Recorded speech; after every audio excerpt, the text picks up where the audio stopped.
July is obviously the so-called marching season when it comes to sectarian flute bands, and so I expect there to be a massive number of parades in Scotland celebrating, if that's the right word, the British state and its control over 6 counties of a neighbouring country. However, be that as it may, there's been an awful lot of conjecture online, particularly in the online media, if you like, and especially among independent supporters themselves, over the best way for the independence movement to actually start moving forwards towards independence, rather than just sitting here observing the SNP trying to win a general election.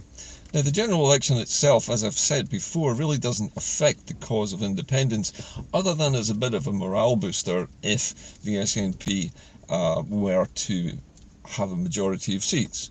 Now, it's looking at the moment a little bit shaky for the SNP, but no doubt most of us in the movement will simply hold our noses and vote for the SNP anyway, because to do anything else, at the moment at least, will gift the British media with a ready-made strapline saying that independence is dead in Scotland because the SNP has hemorrhaged votes and has lost its majority in terms of the number of MPs it has at Westminster.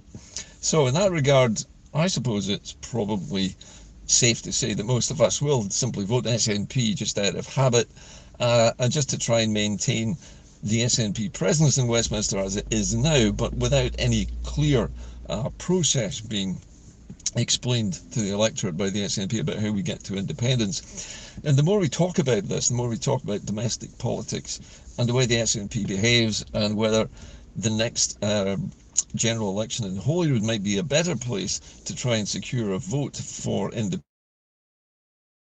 things that the SNP is unlikely to fight any general election in Holyrood on that basis. And in fact, it's unlikely that any of the pro-independence parties, including ALBA and the Greens, are likely to do so either, because political parties are always locked in a dogfight to see who can win the most seats, because that's what general elections are actually about. Originally, I favoured the idea of having a plebiscite election vote in 2026, and we could still do that to at least demonstrate the strength of feeling.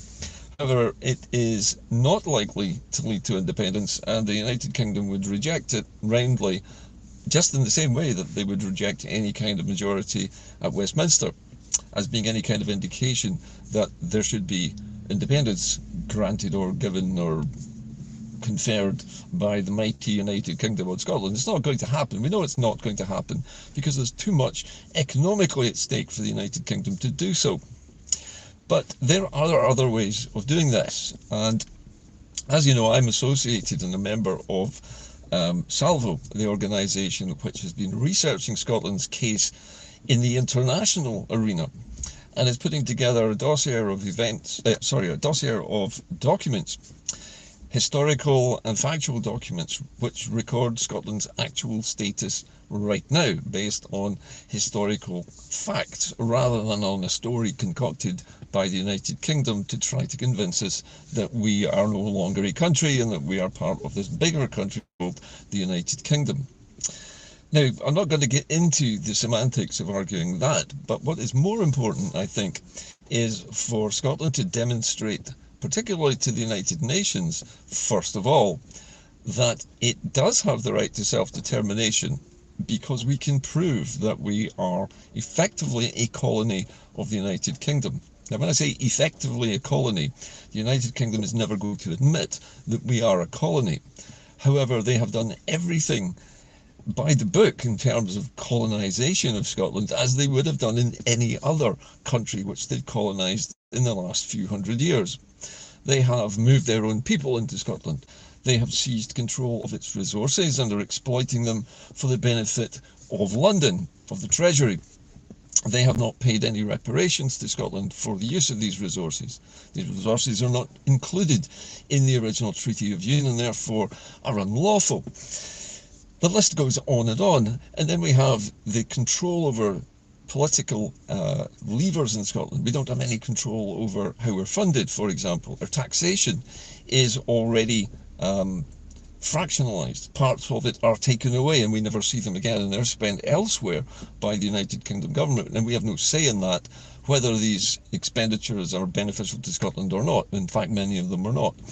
So we know that we're being exploited, and we know that we've been colonised because so many English people have moved to Scotland to become Scottish citizens.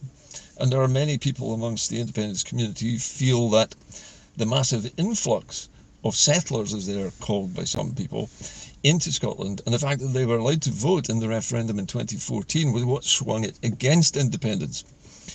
However, you've got to remember that the referendum in 2014 was agreed by, facilitated by, and all of the information in the media was controlled by the United Kingdom and its own media. Scotland had no independent representation other than a single newspaper, the National, which it still has. But it still has no television rights. It still has no radio. It has no independent media of its own, unlike any other country in the world, including, incidentally, Catalonia, which had its own and still has its own television and broadcast media, which we do not have.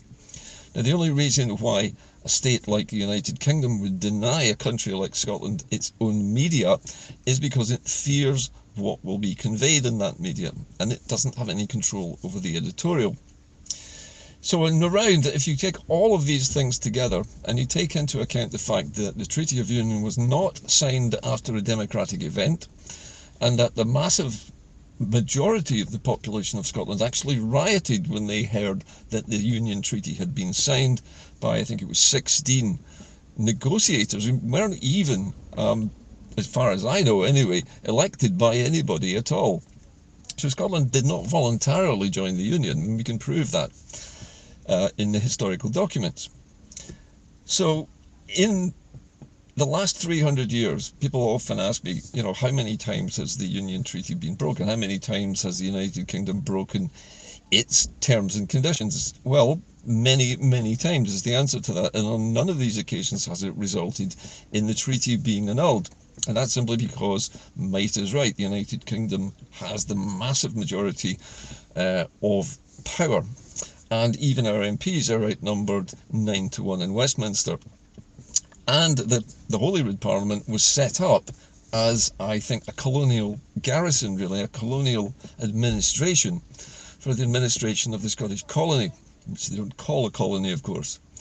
Now, we know also that all of our resources are currently being exploited by the United Kingdom, including now things like water and renewable electricity, which all the major parties in the UK, including the Labour Party incidentally, are mad keen to get as much of Scotland's resources to the south of England where they're desperately needed as possible, without regard for any recompense to Scotland. So again, we're being even more exploited than ever. So it's quite easy for us to demonstrate to the UN that we're being treated as a colony, that we're a crown dependency, a protectorate. We are entirely dependent on the UK for giving us stuff which already belongs to us. So we are a colony. And if we demonstrate that we fit the criteria of being a colony, then we can apply for a decolonisation process, which was instituted by the UN in 1960. And it was at that time that they asked the United Kingdom about the territorial status of the country of Scotland.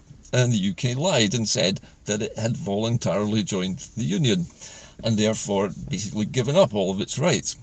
We know that's not true because it wasn't voluntary at all, and the historical documents bear this out.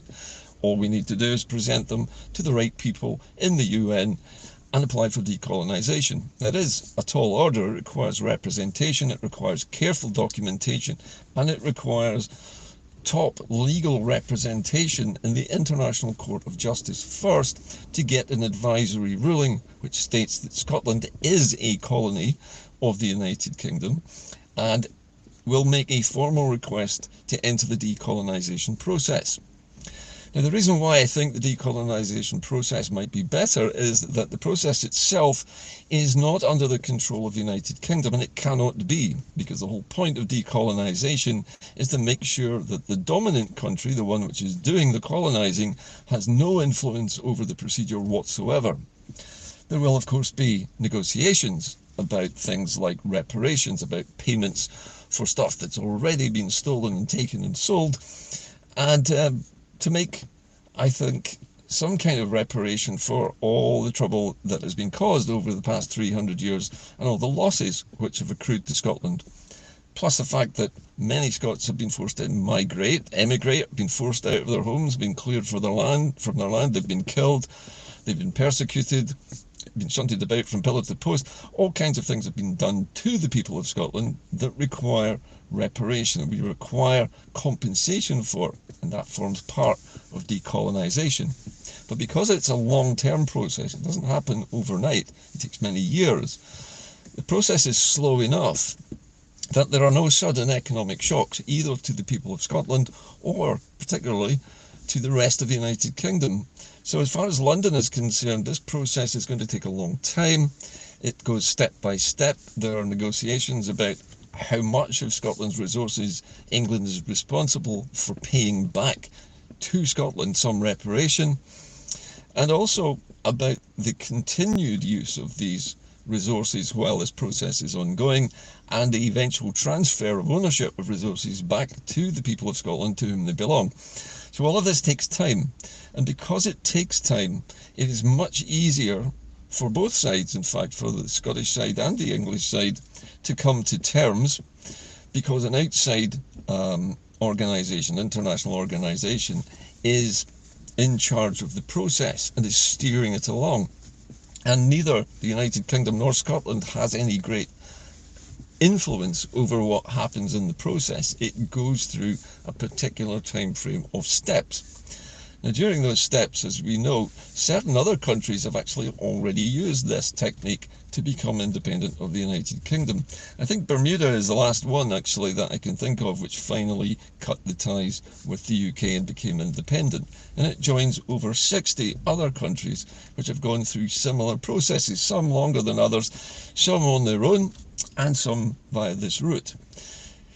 But the decolonisation route is an attempt by the UN to provide a last-ditch safety net for countries which have no other option, which are being denied access to normal democracy. And again, we can prove that we are being denied access to normal democratic means to achieve the end of separating ourselves from a union which we never volunteered to be in the first place, and which has been sucking the lifeblood and the resources out of our country for over 300 years.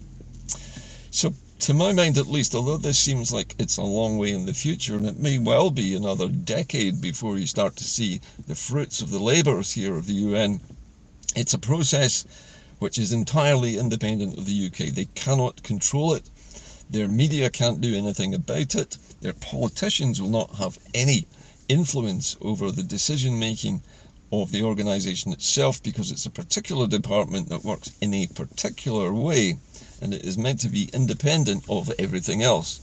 Presumably, and this is a big presumption on my part, and I remain to be corrected, but presumably it also sidesteps the Security Council of the United Nations, because unless the United Kingdom could prove that Scotland detaching itself from the United Kingdom on a permanent basis over many years was some kind of threat to national security, and I think they would struggle with that one, there is no way that the Security Council veto which the UK has could be used in this case, because it is not a case of an invasion or a threat to the United Kingdom's sovereignty or its integrity as a state. It is just simply one member of it deciding it wants to leave, and to do so in a nice orderly fashion in which everybody has a say, first of all, but which the arbitration on it is done by an independent body from outside of the UK, someone without a horse in the race. So that is what Salvo is attempting to do at the moment, is to build this case and put it together, have a delegation chosen, selected from a group of individuals, the right kind of expertise in these areas, to go to the ICJ, to the International Court of Justice, to present this for a ruling, an international advisory ruling, which would say that Scotland is a colony, no matter what the United Kingdom claims it is, and that is making a formal request to enter the decolonisation process. And I can't see any reason why that shouldn't be granted once the proof is presented. So this seems to me at least to be a viable way of getting independence in a structured, orderly fashion, which does not threaten the economy of either the United Kingdom or Scotland, and leads in a series of organised steps to the separation of Scotland from the UK, and also to establishing a new relationship between the remaining UK and Scotland as an independent state after the decolonisation process has completed. And that's very important, because decolonisation is simply about removing political power over Scotland from London and returning it to where it rightly belongs, in the hands of the electorate of Scotland, who are actually sovereign, and we can also prove that in the historical documents. And that would complete the entire thing. The Scottish Parliament would then reconvene, not as a devolved administration, but a fully empowered national parliament elected by the sovereign people, the people themselves having enough sovereignty to actually remove any of these politicians who misbehave. So that's where it is, and that's my own view of it. I'm interested to hear other people's views on the issue of decolonisation. I realise, first of all, that this is a much longer term project. We could be talking 10 or 20 years into the future here, but at least it finishes up at the destination, and it is not able to be blocked by the United Kingdom. In fact, blocking the access of Scottish people to democracy to decide this is one of the reasons why it has to happen in the first place, and it's what makes us eligible for this process. So I think there's a lot of mileage to go yet before this can happen, but I know that Salvo is working flat out at the moment to try to make sure that all of the T's are crossed, all of the I's are dotted, that every document is checked and verified to be correct and true before these representations are made in the first place. We need to ensure that we have all our ducks in a row, and that we can prove our dependency status, our colonial status as a part of the UK. After that, it is in the hands of the decolonisation process itself, which is entirely independent of the UK. Anyway, that's it from Inde-Car today. I hope you found the contents of this programme interesting, and it makes a change from talking about elections and parties, and actually it neatly sidesteps all of that nonsense and all of that time wasting and all of that futility to actually achieve something tangible, even if it does seem to be a lot further away in the future. That's it from Inde-Car today. I'll see you again soon. In the meantime, please, if you can, keep donating to this channel. You will, of course, find me on other people's channels. I'm trying to remember, people have renamed their channels recently, but you will be able to get the program on various other channels on YouTube. And if you do, and you see the link to my PayPal account and you wish to donate, please do so. It's helping me to keep making these programs and to select what I hope are subjects which show a different way of achieving independence, as opposed to the futility of guddling around in the United Kingdom political system, trying to make a difference where there is no difference possible. Okay, I'll see you all soon. Thank you for watching, and bye for now.